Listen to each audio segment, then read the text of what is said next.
जहां तक संभव हो 66 किलोवोल्ट या उससे उससे ऊपर की उच्च वोल्टता ऊपर की ओवर ओवर की हाई वोल्टेज ओवरहेड लाइन के मार्गों को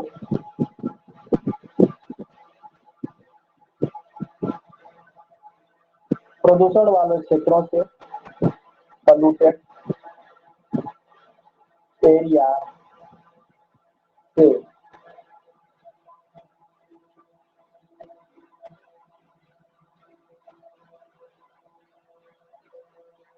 बचकर मार्ग का चयन करना चाहिए।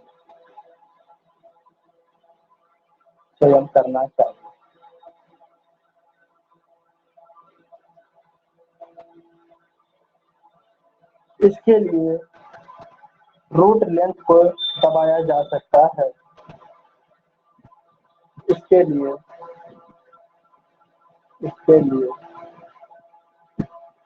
रूट यानी मार्ग की लेंथ लंबाई को कम किया जा सकता है या दबाया जा सकता है। मतलब जहाँ पर पॉल्यूटेड क्षेत्र है वहां से न गुजार करके उससे बीच का रास्ता निकाल लिया जाए, ठीक है, जिससे हमारी लेंथ की लंबाई भी कम हो जाए, यानी कि कंडक्टर की लंबाई भी हमारी कम हो जाए और हमारी बिजली भी उस स्थान तक पहुंचाई जा सके।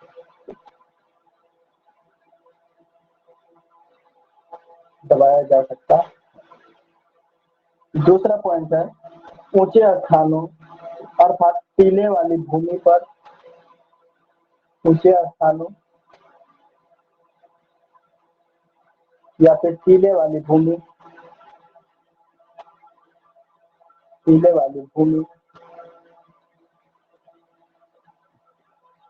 पर से लाइन मार्ग को बचाना चाहिए। पर से लाइन मार्ग को बचाना चाहिए, यानी कि जहाँ पर ऊंचा मार्ग आ जा रहा है ट्रांसमिशन लाइन में या कहीं कोई पहाड़ी क्षेत्र जैसा आ जा रहा है, टीला जैसा आ जा रहा है, तो ऐसे स्थानों से तार को या ट्रांसमिशन लाइन को ले जाने से बचाना चाहिए।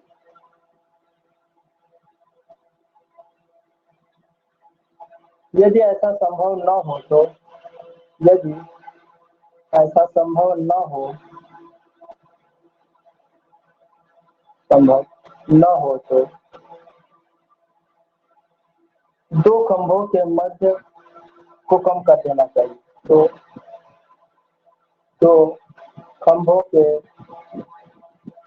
मध्य स्पान मतलब दो खंभों के बीच की दूरी को मध्य स्पान को क्या कर देना चाहिए, कम कर देना चाहिए।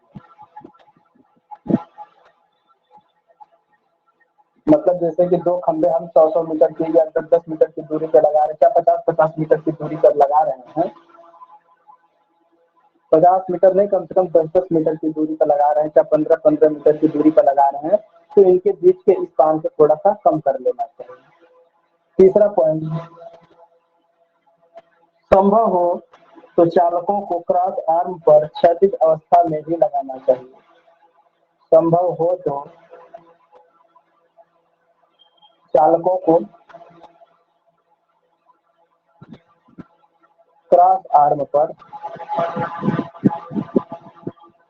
क्षैतिज अवस्था में हॉरिजॉन्टल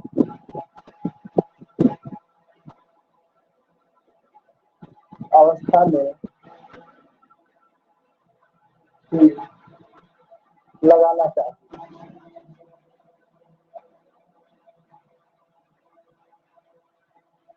जिससे चालकों के आपस में टकराने की संभावना कम रहे, जिससे कंडक्टर से आपस में टकराने की संभावना कम रहे।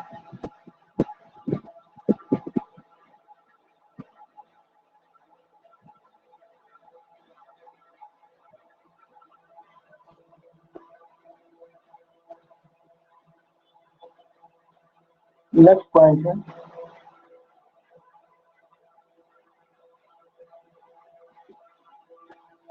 इस्पात के खंभों को स्टील के पोल्स को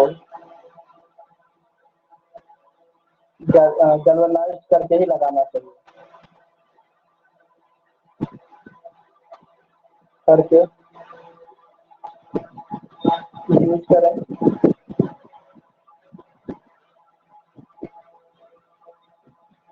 विशेषकर छाछक के लिए तथा इससे उच्च वोल्टता वाली लाइनों में तथा इससे हाई वोल्टेज वाली लाइनों में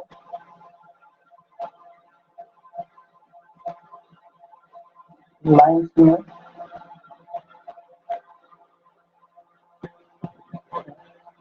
लगने वाले आयरन पीस को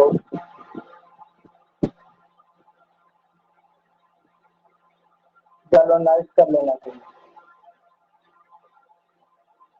गैल्वेनाइज कर लेना चाहिए।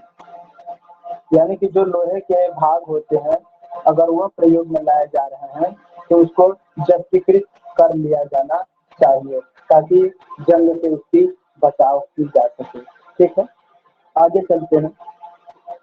66 केवी की लाइनों में 66 केवी की लाइनों में ही लाइन्स में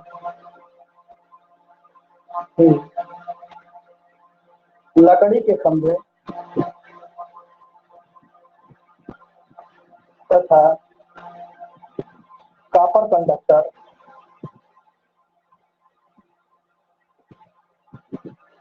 कंडक्टर ही यूज किए जाए।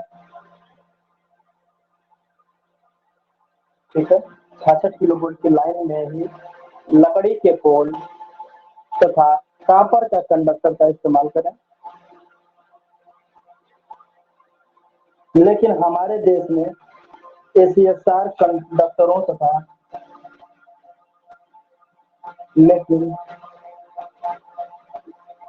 भारत में ACSR कंडक्टर एवं स्टील पोल ही प्रचलन में है हमारे यहाँ इंडिया में। ठीक है, 66 किलोवोल्ट की लाइन के लिए हम लोग स्टील पोल और ACSR कंडक्टर का ही इस्तेमाल करते हैं।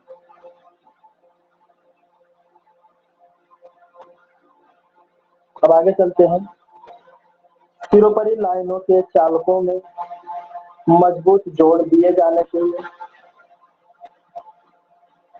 ओवरहेड ट्रांसमिशन लाइन में ज्वाइंट्स को मजबूती से दिया जाना चाहिए, ज्वाइंट्स को मजबूती से बांधना चाहिए।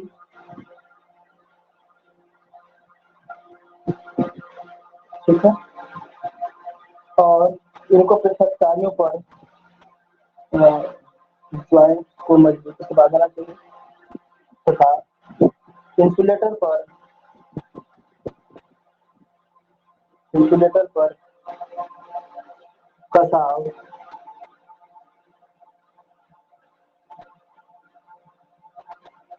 सही होना चाहिए।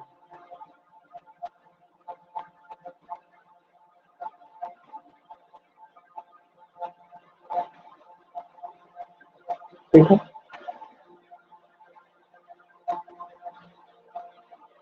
और 7वां पॉइंट है सिरोपरी लाइन का पेट्रोल मैन द्वारा समय समय पर निरीक्षण एवं मरम्मत किया जाना चाहिए।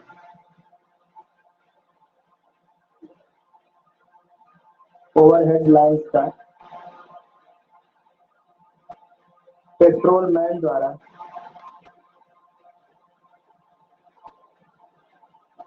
समय समय पर निरीक्षण समय समय पर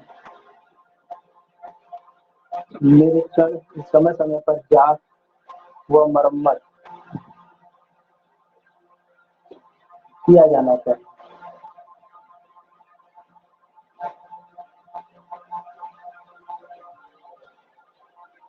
ठीक है? इन सभी बातों को ध्यान में रखते हुए ओवरहेड लाइन के मेंटेनेंस को इकोनॉमी बनाया जा सकता है। नोट कर लीजिए इतना।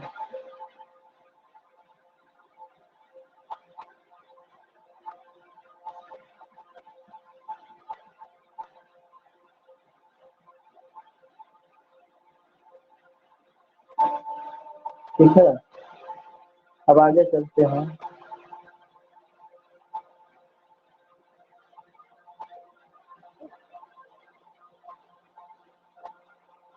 नोट कीजिए जल्दी।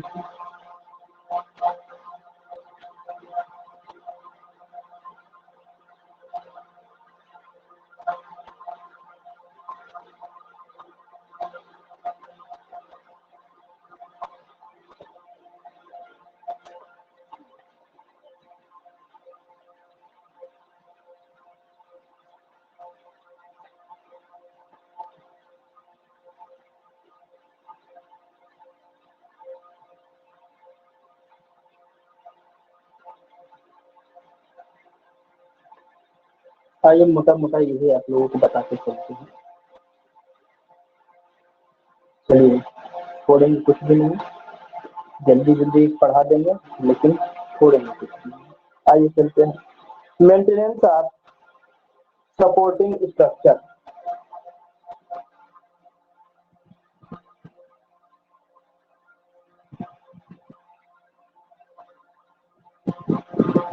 सब कुछ सिलेबस में आगे पीछे कर दिया है।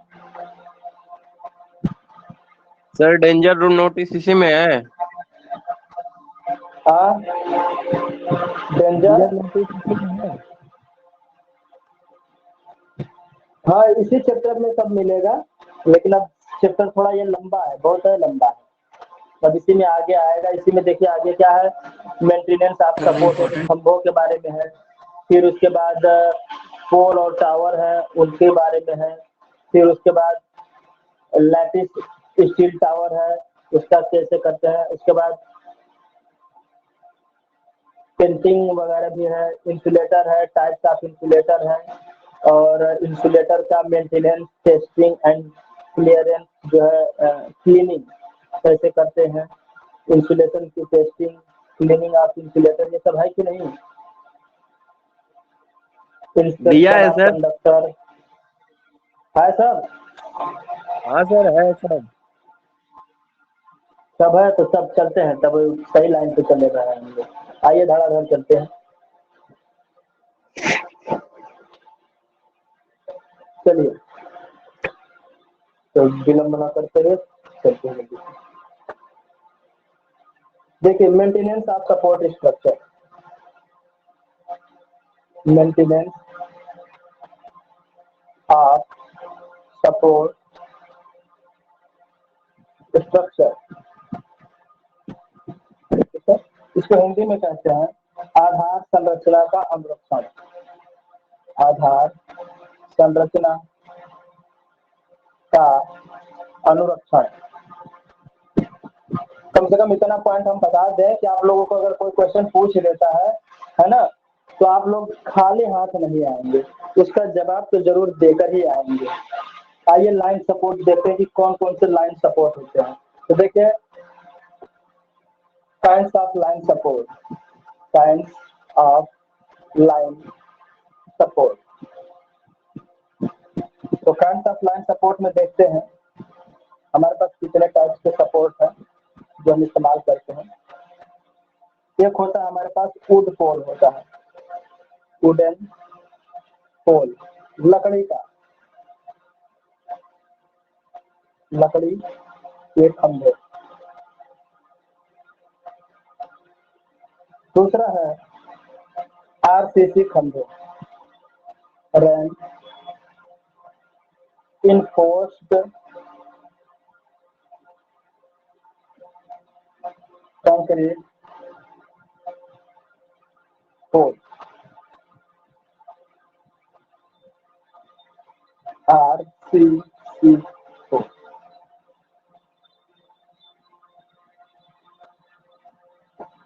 ठीक है, और तीसरा है ट्यूबलर स्टील पोल। ट्यूबलर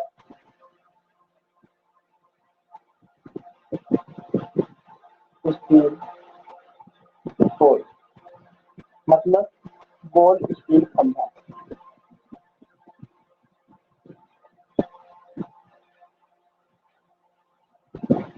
और उसके बाद है lattice steel tower.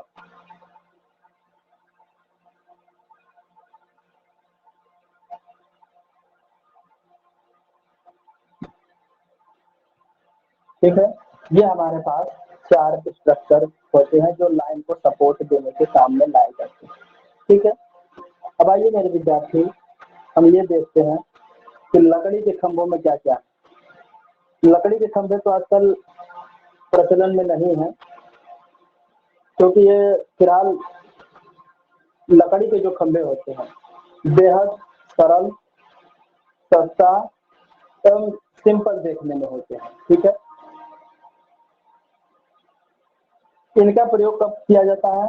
22 kilo volt की लाइनों के लिए इनका इस्तेमाल किया जाता है। इनका इस्तेमाल 22 किलो वोल्ट तक की लाइन के लिए किया जाता है। ठीक है, और लकड़ी के खंभों के मध्य अधिकतम जो डिस्टेंस रखी जाती है वो 60 मीटर रखी जाती है। कितनी? 60 मीटर। क्या रखी जाती है? डिस्टेंस। यानी कि 2 लकड़ी के खंभों का अगर हम प्रयोग करेंगे इस तरीके से, ठीक है, तो इनके बीच में जो डिस्टेंस होगी कम से कम 60 मीटर रखी जाती है। ठीक है, अब आगे देखते हैं, यदि इन्हें सड़ने एवं दीमक आदि से बचाया जा सके तो इनकी आयु काफी लंबी होती है। लेकिन भाई यदि इनको दीमक से सड़ने और बचाने के लिए तो उपाय करने पड़ते हैं। कुछ विशेष परिस्थितियां ऐसी होती हैं जिनमें लकड़ी के जो खंभे प्रयोग करते हैं वो एच आकृति के होते हैं और वो 132 केवी के लिए इस्तेमाल किया जाता है। कुछ विशेष परिस्थितियों में लकड़ी के जो खंभे होते हैं वो एच आकृति के होते हैं। ठीक है, और इसके से कंडक्टर निकला हुआ होता है। ठीक है, ये एच आकृति के होंगे, है ना, और यहाँ पे जैसे कोई ट्रांसफार्मर वगैरह लगा हुआ है। ठीक है, और इसको बंद कर दिया जाता है और यहाँ पे बारबेड वायर लगा दिया जाता है, यानी कटीला तार लगा दिया जाता है।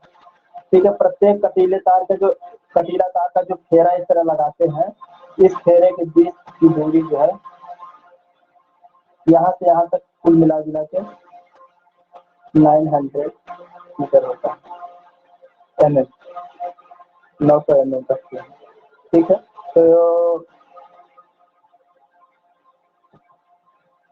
तो एच टाइप के पोल का भी प्रयोग करते हैं। यह एच टाइप का पोल जो है 132 किलो वोल्ट की लाइन के लिए इस्तेमाल किया जाता है। ठीक है, अब आइए देखते हैं आगे क्या करते हैं। अगर एच टाइप के पोल का विस्तार करते हैं तो इसको कम से कम 150 मीटर की डिस्टेंस पे लगाते हैं। एच टाइप के जो पोल होते हैं 150 मीटर के डिस्टेंस पे हम इस्तेमाल करते हैं। ठीक है, ये छोटी छोटी बातें हैं, आप इनको नोट डाउन कर सकते हैं।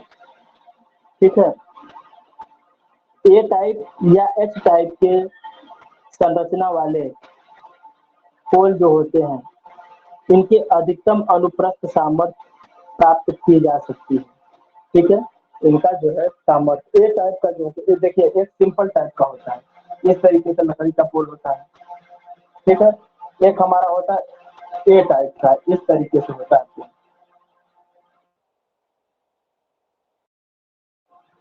इस तरीके से होता है, और एक एच टाइप का इस तरीके से होता है। ये हमारे पास एक खंबा हो गया, एक खंबा ये हो गया और इसके ऊपर इस तरीके से हमने लगा दिया।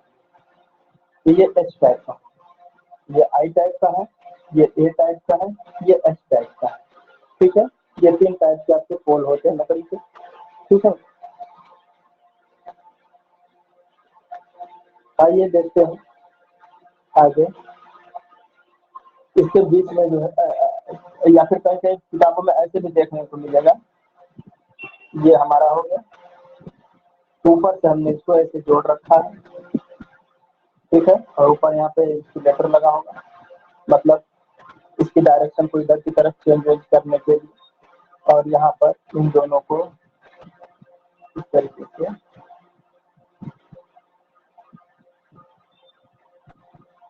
से पोल होगा हमारा इस साइड से, ठीक है।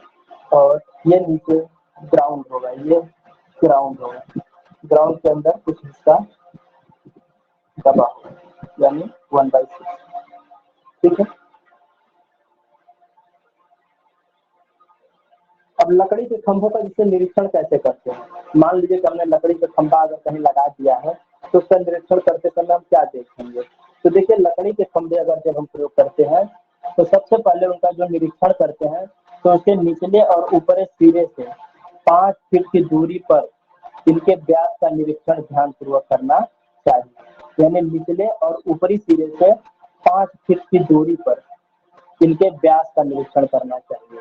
जैसे हमारा कोई भी लकड़ी का पोल चाहे आई टाइप है, ए टाइप है, एच टाइप है, तो ऊपर से तथा नीचे से 5 फीट की, ऊपर से 5 फीट और नीचे से 5 फीट की डिस्टेंस का क्या करते हैं, निरीक्षण करते हैं कि पोल में कहीं दरार, कोई सेक्शन कहीं ज्यादा लोड की वजह से झुकाव तो नहीं हुआ है, ठीक है। इन स्थानों पर इनका व्यास का एक पैमाना होता है, उस पैमाने के हिसाब से, विवरण के हिसाब से देखना पड़ता है। हाँ हेलो, अरे सर ये जो वुडन पोल्स है, वुडन पोल्स जो होता है इसकी मतलब वोल्टेज 132 kV नहीं होता है। नहीं तो एच टाइप का हमारे एच टाइप प्रयोग नहीं, पहले होता था, पहले प्रचलन में था, लेकिन अब नहीं है। मैंने पहले इस सेंटेंस को बोल दिया है कि भारत में लकड़ी के खंभों का प्रचलन अधिक नहीं है, लेकिन यद्यपि ये सबसे साधारण एवं सस्ते होते हैं। और इसमें एक बात कही गई है कि इन्हें 22 किलोवोल्ट तक लाइन में ही प्रयोग किया जा सकता है। अगर लकड़ी के खंभों के और विशेष परिस्थितियों के अंतर्गत इन्हें एच खंभे की आकृति में 132 केवी के संचरण में भी प्रयोग किया जा सकता है, लेकिन किया जा रहा है नहीं है, ठीक है।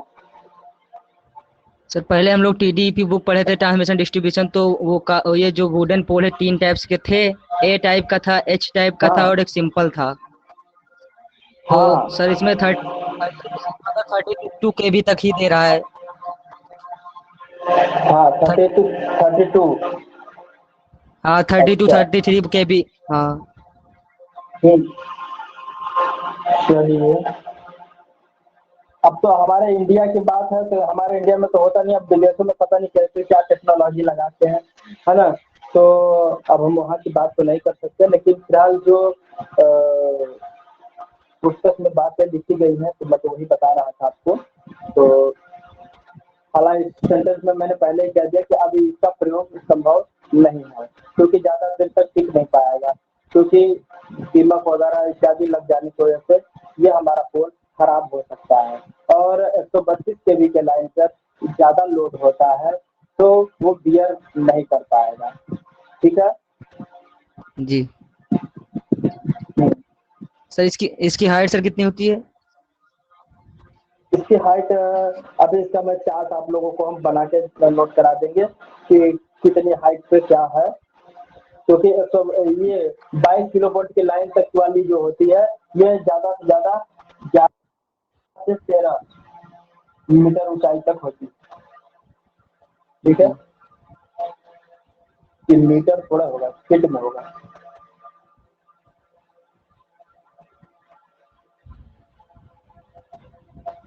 ठीक है, तो हम अभी इसकी फुट में कहाँ मीटर में दिया हुआ है, सभी साइड मीटर में है, सभी मीटर में ही रहता सर, मीटर में, फुट में नहीं है। हाँ मीटर में रहेगा, फुट में कितना ज्यादा आएगा, 1 फुट तो इतना ही होता है, 2 हाथों को एक साथ मिलाएंगे 1 फुट 204-5 सेंटीमीटर हो जाता। अरे हाँ 11 से 13 मीटर, या अधिकतम जाएगा तो 14 या 15 मीटर तक कुछ खंभे जाते हैं, लेकिन 11 से 12 13 तक ही सिमट जाते हैं। ठीक है, क्योंकि कुछ हिस्सा जमीन में 1/6 जमीन में गाड़ दिया जाता है। टोटल लंबाई का 1/6 जमीन के अंदर दफन कर दिया जाता है। तो आइए लकड़ी के खंभों का हम इंस्पेक्शन कर रहे थे कि देखिए लकड़ी के खंभों की सुरक्षा कैसे करते हैं। लकड़ी के खंभे जो हम इस्तेमाल करते हैं उनमें लकड़ी के खंभों में कहीं बीच में गांठ वगैरह नहीं होना चाहिए और लकड़ी का खंभा हमेशा सीधा होना चाहिए। ठीक है, आइए देखते हैं कि रक्षा कैसे करते हैं, सुरक्षा। तो देखिए लकड़ी के पोल की सुरक्षा करने के लिए सबसे पहले क्या काम करते हैं, क्रियोसेट। ठीक है, क्रियोसेट लगाने से लकड़ी के खंभों की रक्षा की जा सकती है। क्रियोसेट क्या होता है, क्रियोसेट एक तेल होता है, क्रियोसेट या सोट भी लिखा होता है, इंग्लिश में क्रियोसोट होता है, इंग्लिश में क्रियोसेट बोल देते हैं। तो क्रियोसेट एक तेल होता है, इस तेल को उस पर लेपन किया जाता है। ठीक है, और जहां भी खंभे को जमीन में गाड़ा जाता है गड्ढा खोद के, तो उस गड्ढे में भी थोड़ा सा जो हिस्सा गाड़ा जाना है उसको तेल में डुबो करके 24 घंटे के लिए या 1-2 दिन के लिए रखा जाता है। जब ये क्रियोसेट तेल से निमज्जित हो जाता है, यानी कि डुबा करके इसको जब सुखा देते हैं, जब सूख जाता है तब इसको जमीन में हम डालते हैं। ठीक है, क्रियोसेट एक ऐसा तेल है जो कोयले की गैस एवं कोक भट्ठी तार से बनाया जाता है। ठीक है, कोयले की गैस और कोक भट्ठी के तार से जो कचरा होता है उनसे प्राप्त किया जाता है और इसमें कुछ अन्य घोल भी प्रयोग किए जाते हैं। ठीक है, इस लवण में कुछ अन्य घोल मिला करके इसको और अच्छा बना दिया जाता है। कौन कौन सा वो घोल मिलाया जाता है, तो जिंक क्लोराइड, इसमें जिंक क्लोराइड मिला दिया जाता है, या फिर दूसरा है मरकरी बाइक्लोराइड मिला करके और इसकी इफिशियंसी को सुधार दिया जाता है। मरकरी क्लोराइड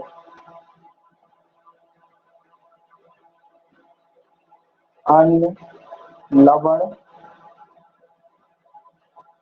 के घोल प्रयोग किए जाते हैं, यूज किए जाते हैं। वो कौन कौन से हैं, जिंक क्लोराइड एवं मरकरी क्लोराइड है। ठीक है, क्रियोसेट तथा लवण जैसे जिंक क्लोराइड आदि को मिला देने से खंभों की रक्षा करने में और अत्यधिक आसानी या सुविधा हो जाता है। ठीक है, तो देखिए खंभों के इम्प्रिग्नेशन की अन्य विधियां कौन कौन सी हैं।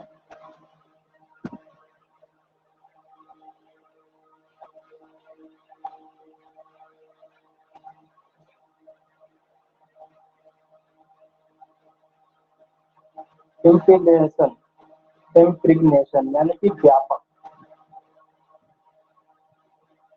यानी कि खंभों को और भी व्यापक तरीके से उनको रक्षा या सुरक्षा करने का कौन कौन सी विधियां हैं उनके बारे में हम आपको बता रहे हैं। देखिए पहला विधि है फुल सेल विधि। पहला क्या है, फुल सेल मेथड। ठीक है, फुल सेल मेथड। दूसरा है एम्प्टी सेल प्रोसेस।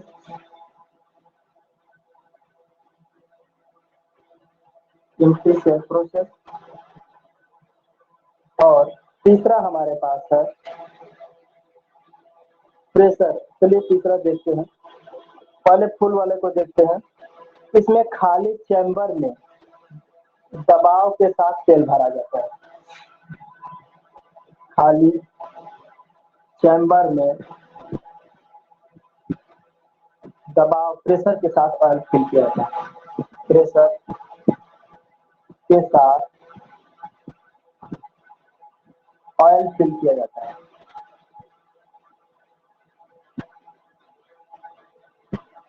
ठीक है, ऑयल फिल किया जाता है। और दूसरा एम्प्टी सेल वाला है जो इसमें वायु तथा तेल चैम्बर में दबाव के साथ भरे जाते हैं। इसमें वायु प्लस ऑयल चैम्बर में, इसमें वायु प्लस क्या है, तेल यानी ऑयल को चैम्बर में दबाव के साथ, चैम्बर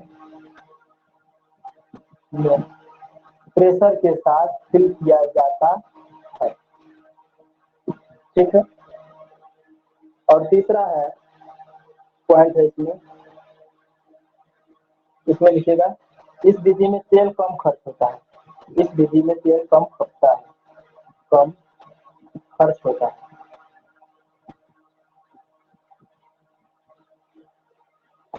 तीसरा देखिए पॉइंट, तीसरा पॉइंट है, इस विधि में दबाव प्रयोग नहीं होता बल्कि खंभों को, तीसरे वाला विधि में,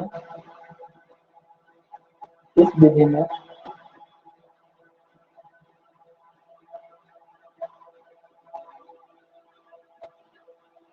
दबाव प्रयोग नहीं होता है, दबाव यूज नहीं होता,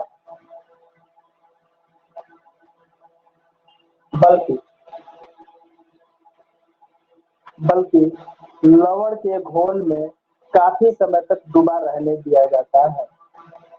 नहीं होता, बल्कि अत्यधिक समय तक ऑयल में डुबा कर रखते हैं, ऑयल में डुबो कर रखते हैं। ठीक है, ऑयल में डुबो कर रखते हैं जिससे खंभे घोल को सोख लेते हैं, जिससे खंभा घोल को यानी लिक्विड को सोख लेता है, सोख लेता है। और एक होता है हास्केलिंग प्रोसेस। हास्केलिंग प्रोसेस क्या होता है आइए देखते हैं। इस विधि में उच्च तापमान एवं दाब उत्पन्न किया जाता है।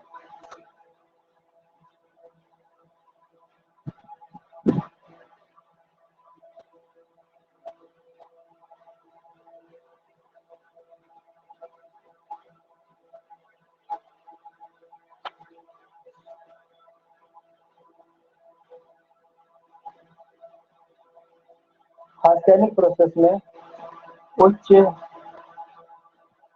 दाब व ताप प्रयोग किया जाता है।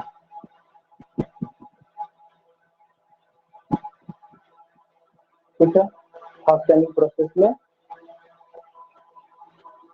खंभों पर उच्च तापक्रम एवं दाब उत्पन्न किया जाता है।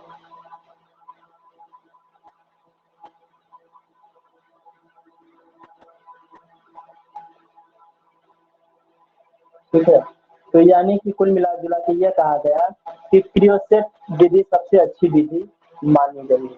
ठीक है, क्रियोसेट विधि सबसे अच्छी विधि होती है, जिसमें क्या होता है कि तेल को 192 किलोग्राम प्रति घन मीटर क्यूब, किलोग्राम प्रति मीटर क्यूब, ठीक है, 192 किलोग्राम प्रति मीटर क्यूब की दर से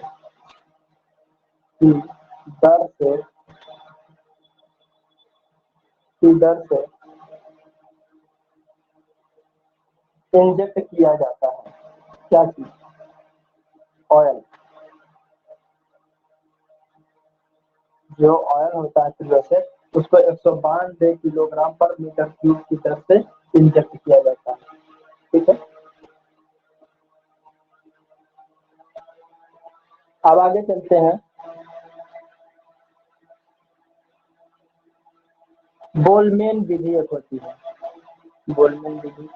अब आरसीसी पोल के ऊपर चलते हैं। आरसी लकड़ी का हो गया, आरसीसी पोल।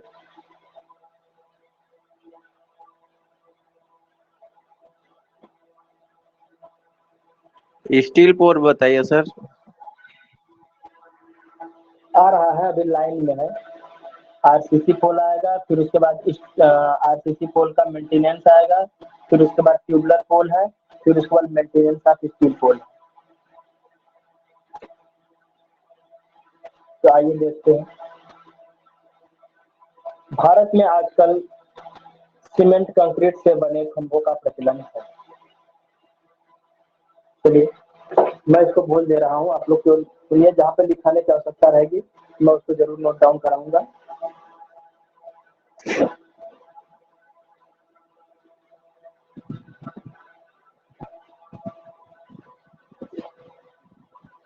तो आरसीसी पोल भारत में आजकल सीमेंट कंक्रीट से बने खंभों का प्रचलन अत्यधिक है।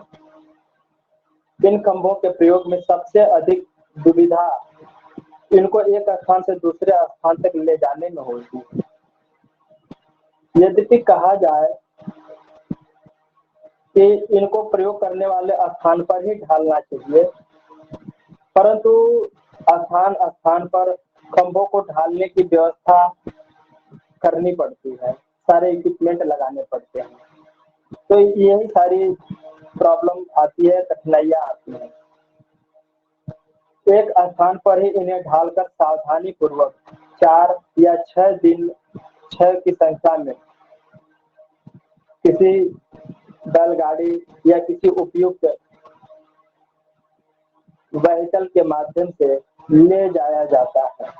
पहले तो बैलगाड़ियों के माध्यम से ले जाया जाता था, लेकिन आजकल हमारे पास बहुत बढ़िया बढ़िया साधन है, आराम से उससे सुरक्षित तरीके से लोड करके ले जाया जा सकता है। 1939 में पहले सीमेंट खंभों का प्रयोग नहीं किया जाता था। 1939 में खंभों के प्रयोग नहीं किए जाते थे, वो भी किसके? सीमेंट के। दूसरे महायुद्ध के बाद इन खंभों का प्रचलन हुआ था। सेकेंड वर्ल्ड वार के बाद इनका प्रचलन हुआ। आजकल कंक्रीट के खंभों को ओवरहेड लाइन के ट्रांसमिशन में 66 किलो वोल्ट तक इस्तेमाल किए जाते हैं। ठीक है, 66 किलो वोल्ट की लाइनों के लिए आरसीसी पोल यूज हो रहे हैं। ठीक है, एक कंक्रीट का बना हुआ खंभा देखिए कैसे दिखता है।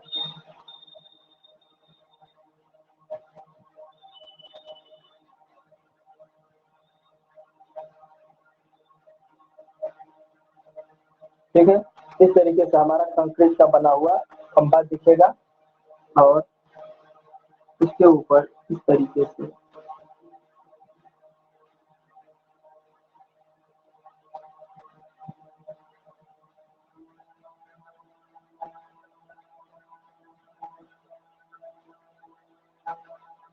और इसी पे हमारा जो है इंसुलेटर वगैरह लगा है। ठीक है, इस तरीके से।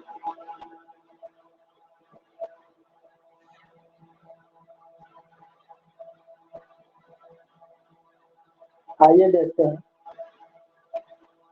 अब इसमें आगे की कड़ी में इनकी साइज और आरसीसी पोल की स्थिति खंभे के वर्ग के अनुसार रखी जाती है, यानी उसके चरम भार टेस्ट के लिए ऊपरी सिरे से 7 सेंटीमीटर नीचे भार प्रयुक्त किया जाता है। इनको 6 भागों में विभाजित करते हैं। प्रत्येक खंभों की ऊंचाई 8.4 मीटर से 15 मीटर तक होती है।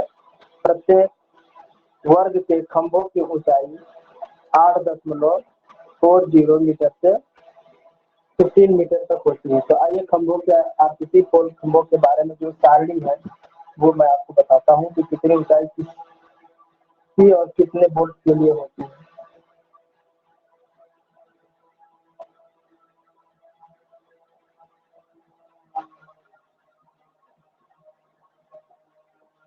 ये बड़ा लंबा चार्ट है भाई, चार्ट बनाए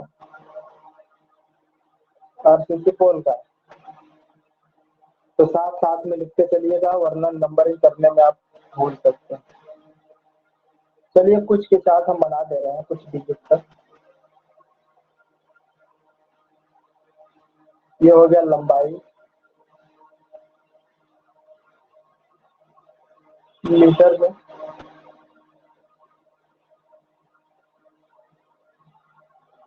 पृथ्वी के अंदर खंभे की लंबाई, पृथ्वी के अंदर खंभे की लंबाई, खंभे की लंबाई मीटर में।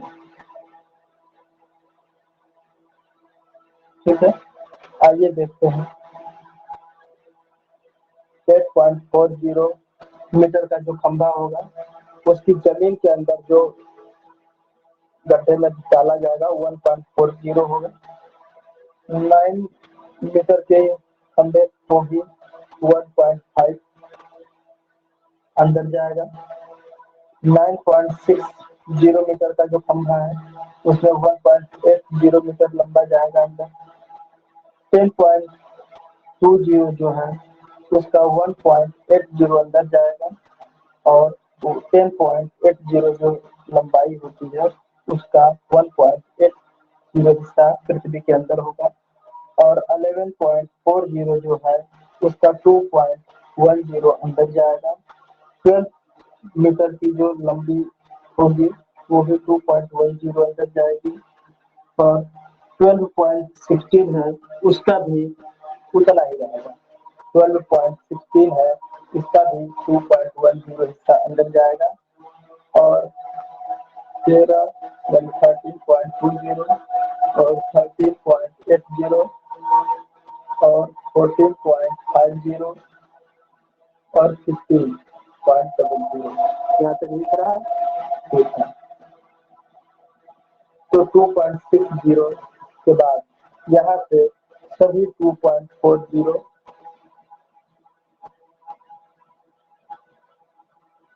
2.40 2.40 और 2.40 हिस्सा अंदर जाएगा।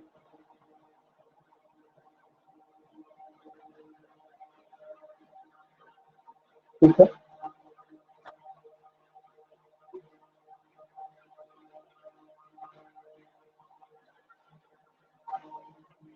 अब आइए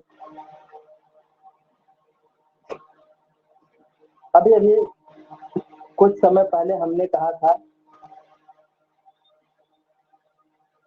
कि खंभों को 6 भागों में 6 वर्गों में डिवाइड किया जाता है। जैसे ये हमारा खंभा है,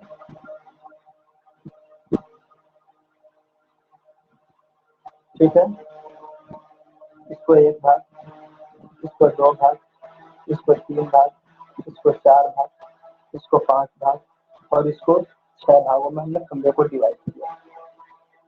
ठीक है,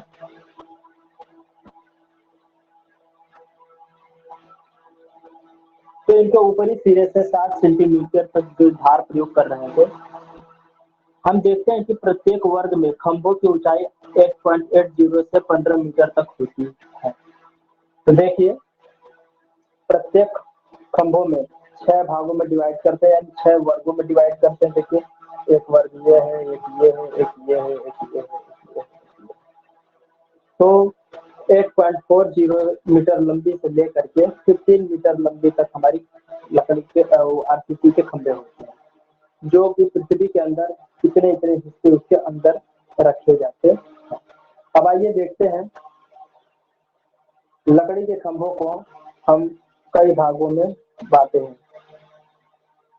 इसको हमने कहा ए हिस्सा, ये बी है, ये सी है, डी है, ई है। ठीक है, तो ये A B C D E F जो 6 भागों में विभाजित किया गया है, तो इनको कहा गया है class A, class B, class C और class D, A B C D और क्लास ई एफ। ठीक है, तो इनका भी कुछ मान होता है। देखिए ए वर्ग वाले जो है क्लास क्लास ए वाले जो है क्लास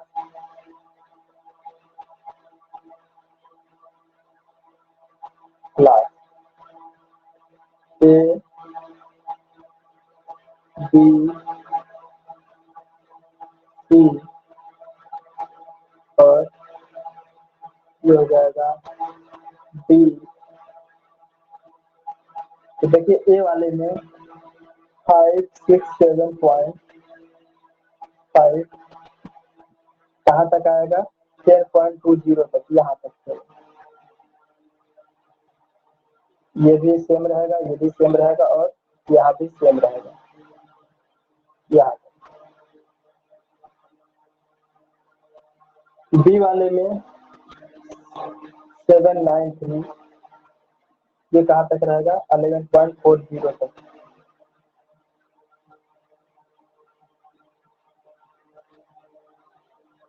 और उसके बाद सी वाले में 1132.5, ऊपर से 7 सेंटीमीटर, यहाँ ऊपर लिख लीजिएगा, उच्चतम चरम अनुप्रस्थ भार, यानी ऊपर से 7 सेंटीमीटर नीचे, ऊपर से 7 सेंटीमीटर पर जो है भार जो देखा जाता है, ठीक है, तो कितना होना चाहिए, ठीक है। ऊपर से लेके 7 सेंटीमीटर तक नीचे अगर एक खंभे पर जब चलेंगे तो वहां तक उच्चतम भार जो है ए क्लास के लिए कितना होना चाहिए, बी क्लास के लिए कितना होना चाहिए, सी क्लास के लिए कितना होना चाहिए। तो यहाँ पे जो शीर्ष का भार है ये अब ऐसे देखा जाएगा, जब ऊपर से अगर हम चल रहे हैं तो ये जो हमारा क्लास होगा ये क्लास ए हो जाएगा, ये क्लास बी है, और इसको 1 2 ऐसे नाम दे सकते हैं। ऊपर से काउंट कीजिए, जब ऊपर से काउंट किया जा रहा है 1 2 3 4 5 6, क्योंकि लोड जो हमारे खंभे पे आएगा ऊपर से 7 सेंटीमीटर पर कितना लोड आएगा, ठीक है, तो उसी के हिसाब से इसका नीचे कितना लोड आएगा, A B C D E F. तो प्रत्येक खंभों के 6 भागों में डिवाइड किया गया, तो यह देखा जा रहा है कि ऊपर से 1 लाख के लिए खंभे पर लोड कितना आएगा, तो 567.5 इतना वेट खंभे के एक सेक्शन पर आएगा, क्लास ए तक आएगा। क्लास बी तक जो है यहाँ तक खंभे के हिस्से पर 793 के लगभग आएगा, और सी वाले पर 1132.5, ठीक है। अब आगे चलते हैं, सी वाला पूरा यहाँ से लेके नीचे तक आएगा, तब ठीक है, पूरा नीचे तक जाएगा। अब आगे चलते हैं, सी वाले में sector A B C D, D का देखिए ए बी सी, सी वाले में गड़बड़ हो गया है, 976.5 होगा, यहाँ पे 976.5, 976.5 है, और इनका जो है भार लगभग 12.60 वाले पोल तक ही रहता है, ऊंचाई वाले, यहाँ तक, यहाँ से लेके यहाँ तक, और 1132.5 वाला पूरा ऊपर से लेकर नीचे तक, इसके लंबाई के जितने भी पोल होते हैं 8.40 से लेकर 15 मीटर तक के जितने भी पोल होंगे, उस पर ए से लेकर के डी तक का जो लोड आता है, यहाँ डी पर जो लोड पड़ता है वो 11.32 नहीं 1132.5, और ई वाले में 1369, ई वाला 1369, ठीक है, ये भी फुल रहता है यहाँ पर लोड। और एफ वाले में जब देखेंगे तो एफ वाले में है 1585.5, 1585.5, 1585.5।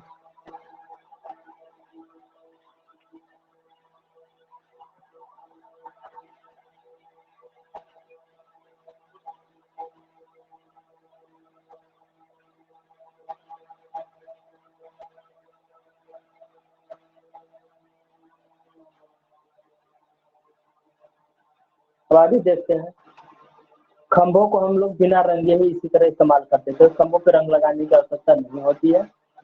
आरसीसी के खंभों पे अगर हम कलर लगाते हैं तो महंगा पड़ जाएगा, ठीक है, इसलिए महंगा उंगा करने की आवश्यकता नहीं है। अगर आपको रंग लगाना ही आवश्यक है तो कॉपर सल्फेट को 30 लीटर के पानी में घोलकर ब्रश की सहायता से पोंछ देना चाहिए, ठीक है। खंभों पर यदि अगर आप पेंट करना चाहते हैं, रंग लगाना चाहते हैं, तो कॉपर सल्फेट को 30 लीटर के पानी में घोल करके ब्रश की सहायता से पोंछ दिया जाता है। और यह रंग जो पोतेंगे यह लकड़ी पे जैसे अस्थायी रूप से चिपक जाता है उसी तरीके से ये भी चिपकते हैं। अब आइए चलते हैं maintenance of steel pole. Maintenance of steel pole,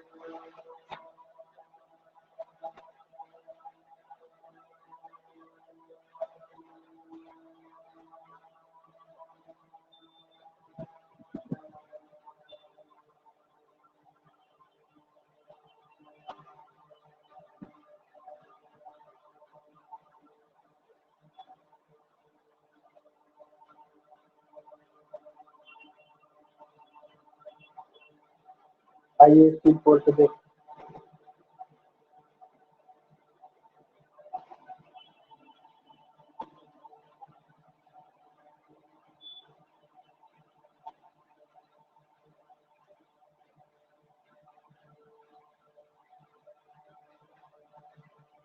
आइए देखते हैं। स्टील पोल की आयु 40 वर्ष होती है। स्टील पोल की जो है आयु कितनी होती है? 40 वर्ष।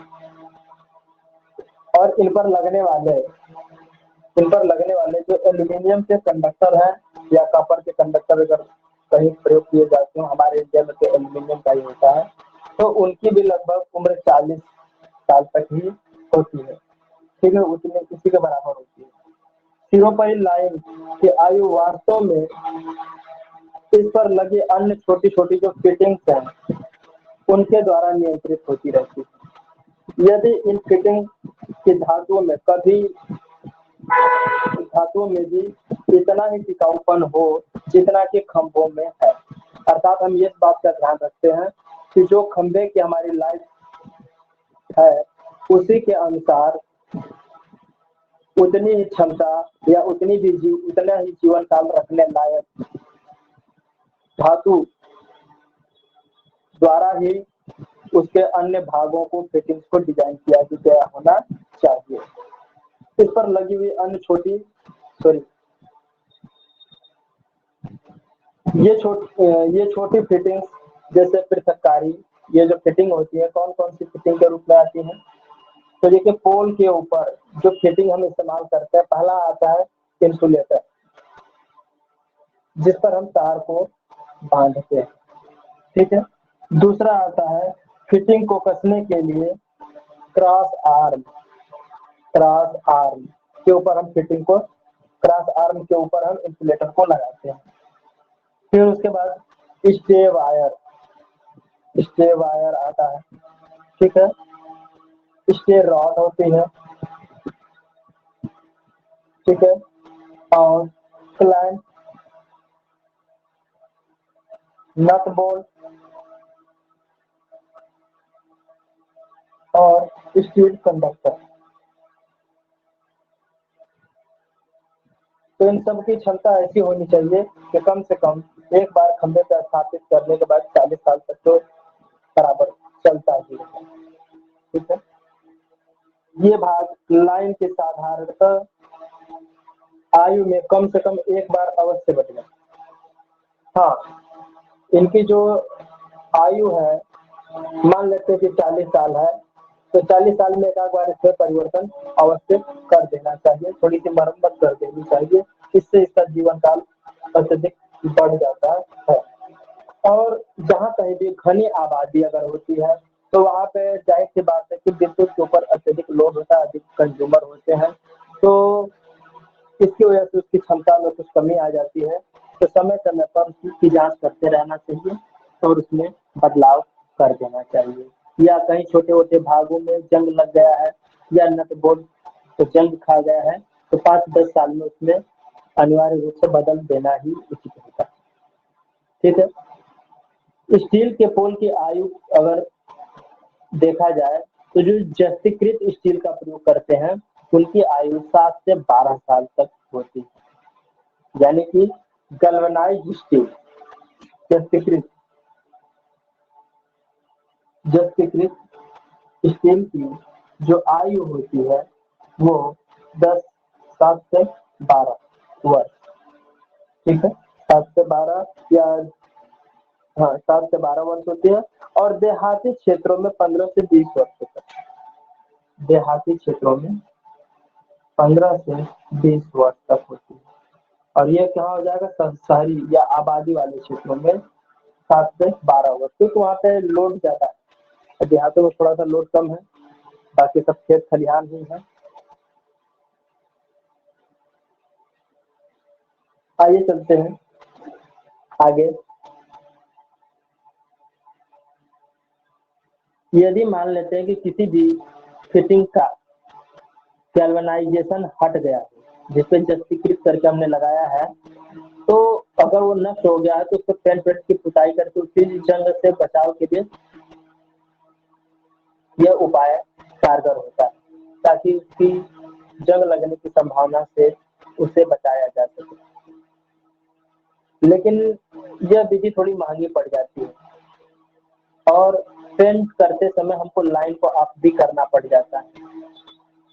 ठीक है, क्लैंप हो गया, नट हो गया, बोल्ट हो गया, ठीक है, इनकी आंतरिक सतह पर पेंट तो तभी किया जा सकता है जब चालक का तनाव कम किया जाए या फिर स्टे का खिंचाव कम करके इसे ढीला किया जाए। लेकिन इसमें सबसे बड़ी दुविधा या कठिनाई का सामना करना पड़ता है। तो इसलिए भैया नट बोल्ट पे जो है पेंटिंग वेंटिंग वाला हिसाब किताब बड़ा गड़बड़ है, नहीं कर पाएंगे। करने के लिए हमें लाइन अप करनी पड़ेगी, पता नहीं कितना दिन लगेगा। यदि यू क्लैंप या पीजी क्लैंप आदि गन धातु या ब्रास आदि के बनाए जाए या फिर लौह वाशर के स्थान पर तांबे का वाशर प्रयोग किया जाए तो जंग नहीं लगेगा। ठीक है, अगर हम यू क्लैंप या फिर पीजी क्लैंप का इस्तेमाल करें या किसी गन धातु या फिर ब्रास मटेरियल का इस्तेमाल करें या फिर वाशर वगैरह जो लोहे का इस्तेमाल कर रहे हैं उनके जगह पे हम कापर का वाशर लगा करके इस्तेमाल करें तो थोड़ा जंग की संभावना से बचा जा सकता है। ठीक है, आगे क्या है, गैल्वेनाइजेशन कैसे करते हैं ये देखते हैं। जस्तीकरण, जब भी कोई स्टील का पोल है या लोहे का पोल वगैरह है तो उसको गैल्वेनाइजेशन कैसे करते हैं।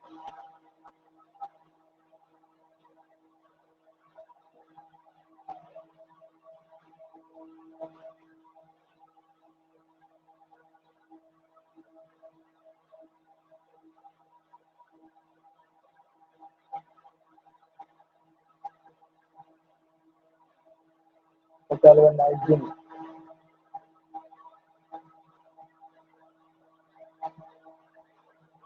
जस्तीकृत करने का जो प्रक्रिया, तो देखिए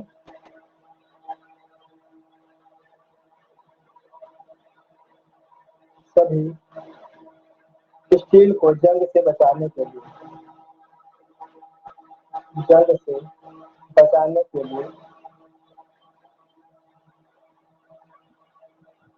जस्तीकरण का कार्य किया जाता है।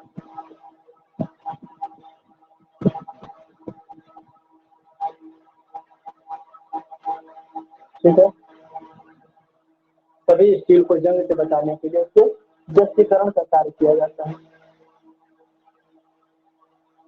जिंक की बारीक परत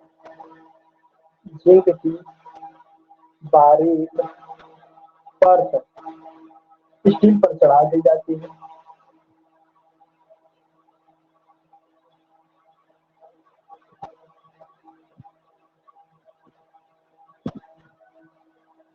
स्टील पर जस्ते को चढ़ाने के कार्य का निरीक्षण। जस्ते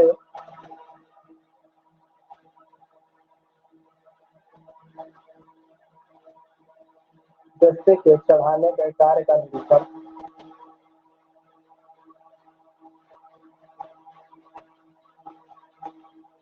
3-4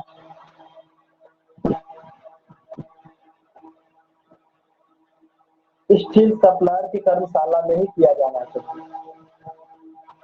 स्टील सप्लायर की वर्कशॉप नहीं कर दिया जाना चाहिए।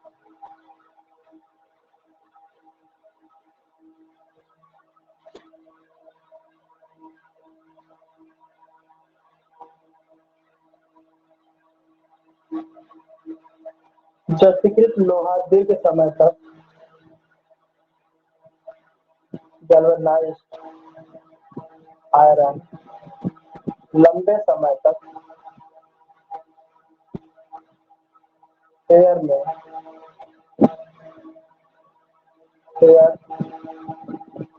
वाटर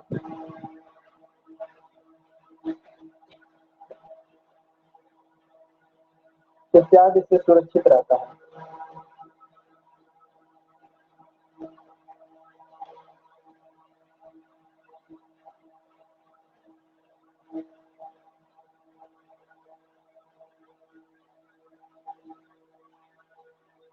तो देखिए जिंक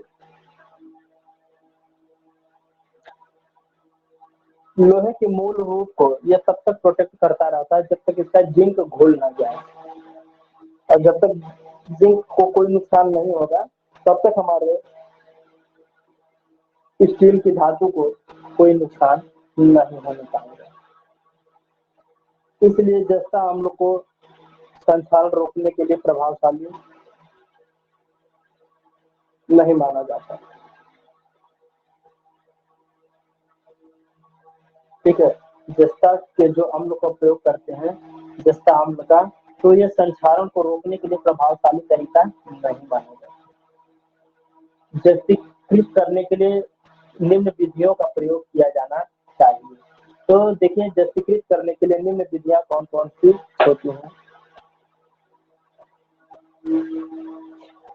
गैल्वेनाइजेशन मेथड, इसको पर रब करते हैं, उसके मेथड को देखते हैं कि कौन कौन सी मेथड।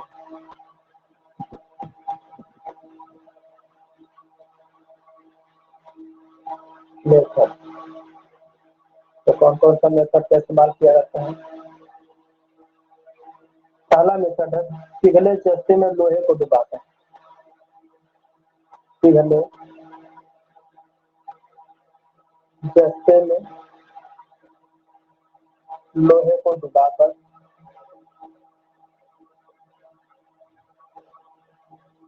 दूसरा पॉइंट है लोहे को जस्ते के चूर्ण के संपर्क में गर्म करके। लोहे को जस्ते के चूर्ण के संपर्क में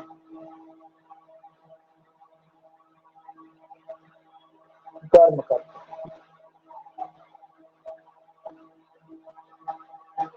तीसरा है इलेक्ट्रोप्लेटिंग द्वारा।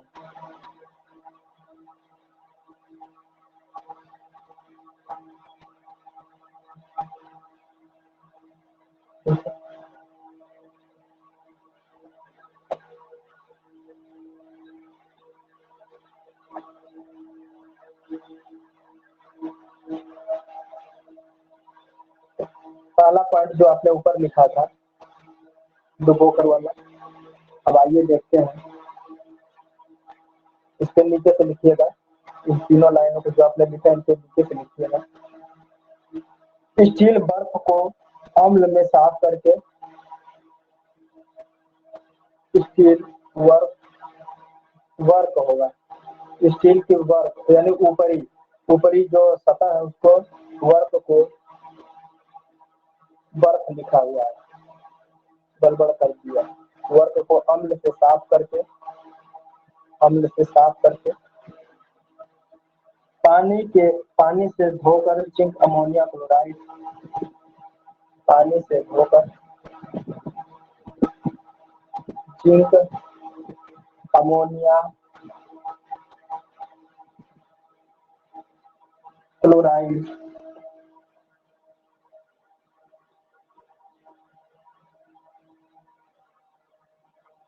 या हाइड्रोक्लोरिक एसिड में हाइड्रो नहीं जॉइन सर इधर से कहीं कटवाई दे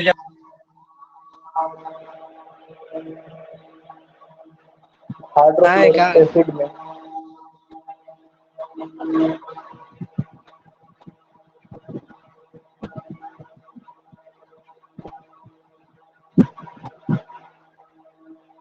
हाइड्रोक्लोरिक एसिड में डुबोकर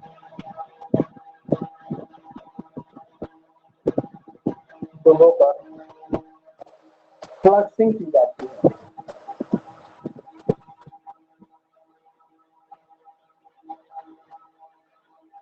ये सब्जेक्ट आप लोगों का बहुत थ्योरेटिकल है, बहुत ज्यादा। अब स्टील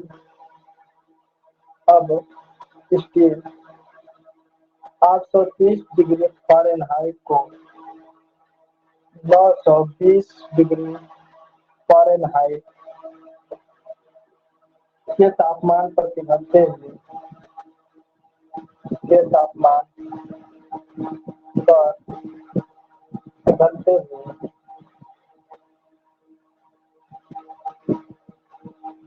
जैसे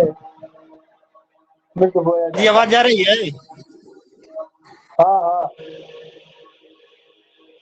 अभी तो आई है।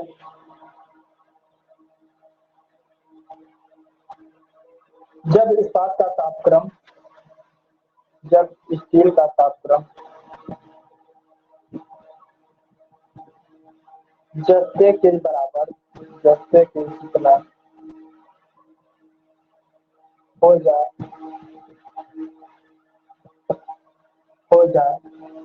तो इसे बात से बाहर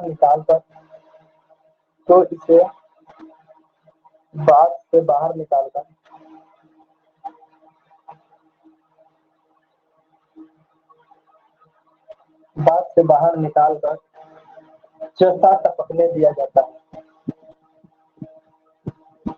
जस्ता को टपकने दिया जाता है क्योंकि उसको जब डुबो कर निकालेंगे तो उसके ऊपर जो जस्ता का लेप चढ़ा होगा वो लिक्विड रूप में होगा और जैसे ही इसको बाहर निकालेंगे इस चीज को बात से बाहर तो वो तब तक टपकता रहता है। इसे वायु से ठंडा करते हैं। इसे वायु से ठंडा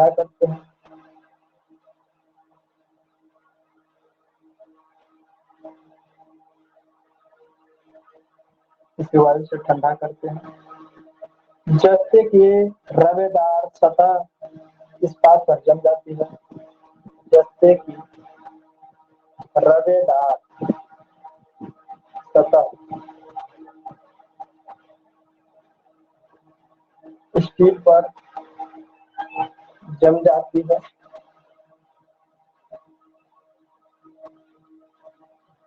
पानी से ठंडा करने पर मैट सतह बनती है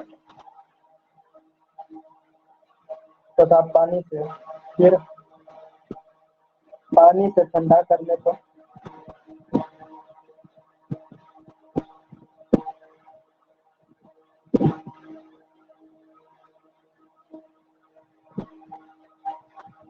मैट सरफेस तैयार हो जाती है।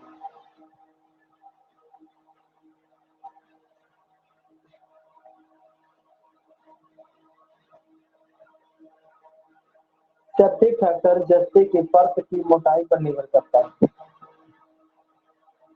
सेफ्टी फैक्टर जस्ते की लेयर के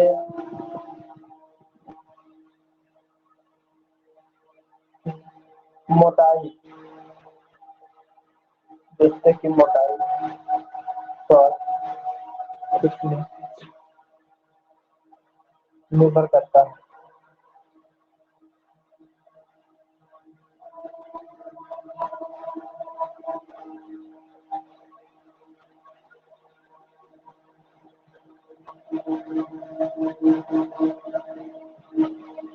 जस्तीकृत स्टील पर व्यक्तिगत स्टील पर काले कभी कभी काले काले धब्बे दिखाई देने लगते हैं। कोई भी अगर आपके पास स्टील का कोई पात्र भी होगा, अगर उससे गैल्वेनाइज किया हुआ है तो कभी कभी ऐसे काले काले धब्बे दिखाई देने लगते हैं, जिन्हें क्या कहते हैं, ब्लैक स्टोर कहते हैं, दिखाई देने लगते हैं।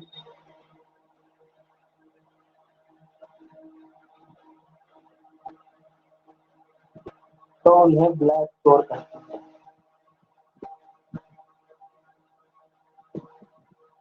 ब्लैक स्टोर SORE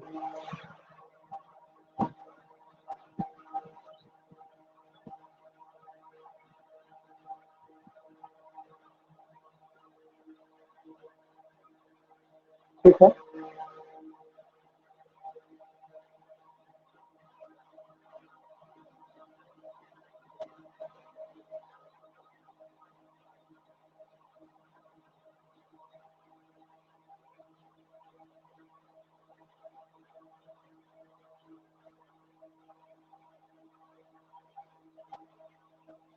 अगर बात में एल्यूमिनियम मिला दिया जाए,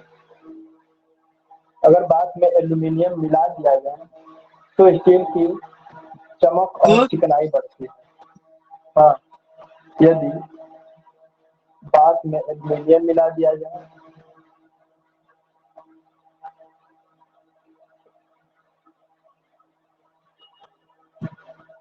तो स्टील की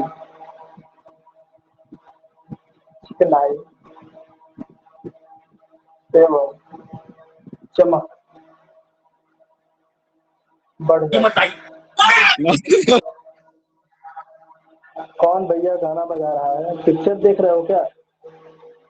गंधक या अमोनिया क्लोराइड की वाष्प को करते, गंधक और अमोनिया क्लोराइड, गंधक और अमोनिया क्लोराइड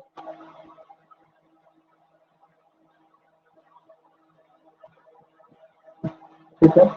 गंधक और अमोनिया क्लोराइड की वाष्प को जस्तीकृत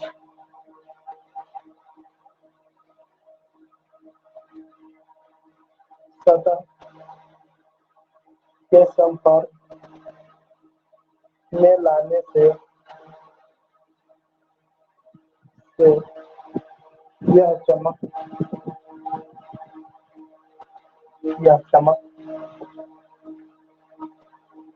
और बढ़ जाती है और अत्यधिक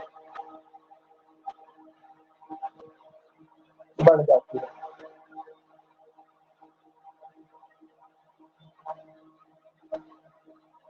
परंतु गंधक के कारण जस्ते का संक्षारण प्रतिरोध कम हो जाता है। परंतु जस्ते के कारण गंधक के कारण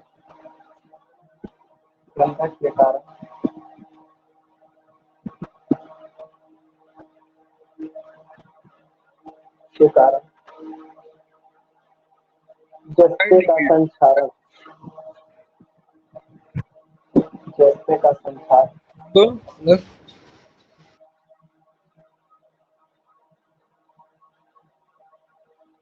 संक्षारण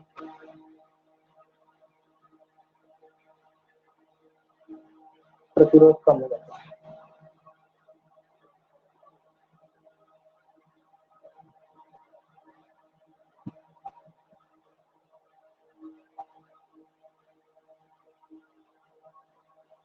और लास्ट वाला जो था वो भी बता देता हूँ, इलेक्ट्रोप्लेटिंग काम करता है।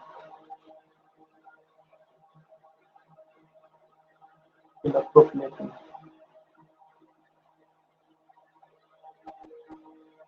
स्टील वर्क से ग्रीस तथा अन्य अशुद्धियां साफ करके स्टील की वर्क से ग्रीस एवं अन्य अशुद्धियां साफ करके अशुद्धियां साफ करके अन्य अशुद्धियां साफ करके जिंक सल्फेट या साइनाइड के जिंक सल्फाइड एवं जिंक सल्फेट एवं साइनाइड जिंक सल्फेट एवं साइनाइड